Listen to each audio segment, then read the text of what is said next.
My name is Janet Vance, and I'm going to talk to you today about painting a simple still life from a photograph. The creative process can be somewhat of a daunting one. Looking at a blank canvas can be downright scary if you don't know what you're doing or you don't know where to start. But there are some simple steps that we're going to follow which will help you along with the process. The first thing you're going to need is a lot of time. Painting can be a lengthy process, and I want to make sure that you can finish it either in one start to finish go or set aside some time to come back to it later. The other thing you're going to need is your supplies, which we'll talk about next. You're going to need a 16 by 20 inch canvas and an 8 by 10 photograph of preferably a simple subject. Here I've chosen a vase of flowers. You can do an apple or a mug or something pretty simple that you don't think you're going to look at and go, wow, there's no way I can ever do that. Okay? Other thing you're going to need is a pencil, a ruler, Sharpie, a palette with your paints. I like to use an old cutting board, an old glass cutting board for my palette because it's pretty big size and unless you put a lot of paint on there. The paints which we're using are acrylic, which do stain, but they wash up pretty easily off of glass surfaces. Just watch out that you don't get them on your clothes or anything. Some brushes. Varying sizes of brushes are nice. We have one that's a little bit wider, a smaller one, a round tip, and a very small one in case you want to start doing some detail. We also have some palette knives, which if you don't want to get them, because they can be a little pricey, you can use some regular old plastic knives. Okay, and something to put a little bit of water in, because acrylics are water soluble. If you need to clean out your brushes, it's very handy to have some water. And an old rag. What I like to do a lot of times is just put an old towel right underneath my palette, like so, on my table or countertop. And that way I can just rub my brushes right onto the towel and don't really worry about the rag. Okay, so once we've gotten all our supplies together, what we're going to do is prepare our canvas and the photograph. Okay, the first thing that we're going to do is make a grid on the photograph. Now if you have a photograph that you really don't feel comfortable drawing on, what you can do is buy a piece of acetate paper. You can get this at art supply stores and craft stores, which is just a thin sheet of plastic, clear plastic, that you can tape on the back and draw over it. So we're going to make an 8 by 10 grid here on the photograph, and then we're going to make an 8 by 10 grid on our canvas, except that this grid is going to be 2-inch squares, so we keep the same ratio. Okay?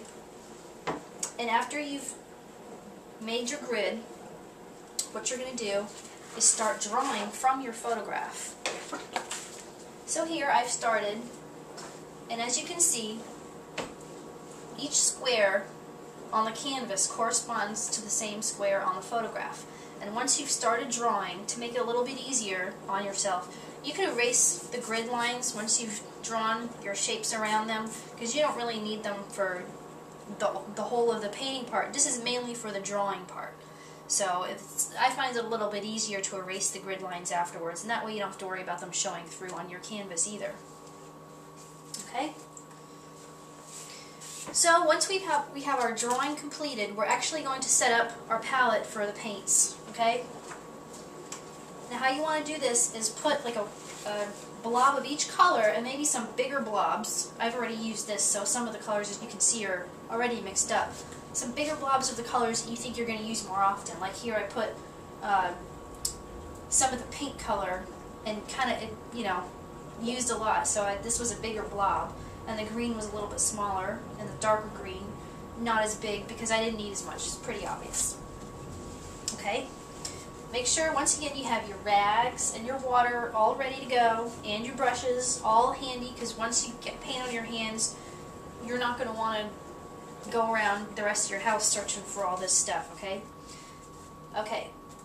We talked a little bit about how to set up the paints on the palette. Now, there's a couple of different routes you can go as far as how am I going to match the colors on this painting, or do I want to do that at all?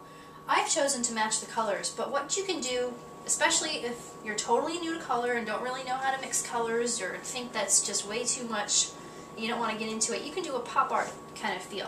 Whereas if you just pick, say, orange and you do the base all orange and don't worry about shading, you know, making it lighter or darker, making it look like there's any shadows or anything like that.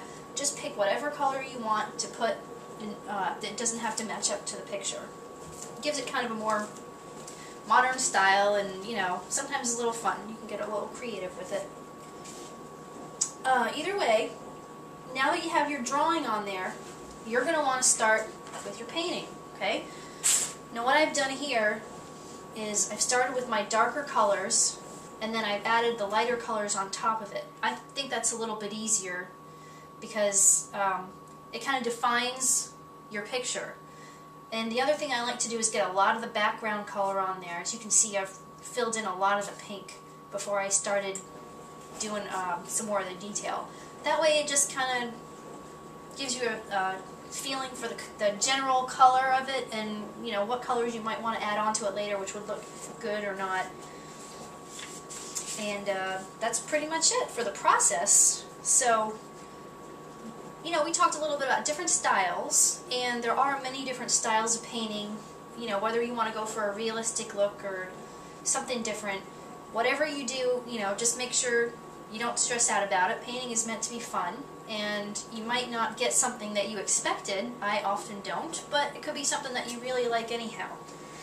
So, enjoy yourself, have fun, and I'd love to hear about your experiences.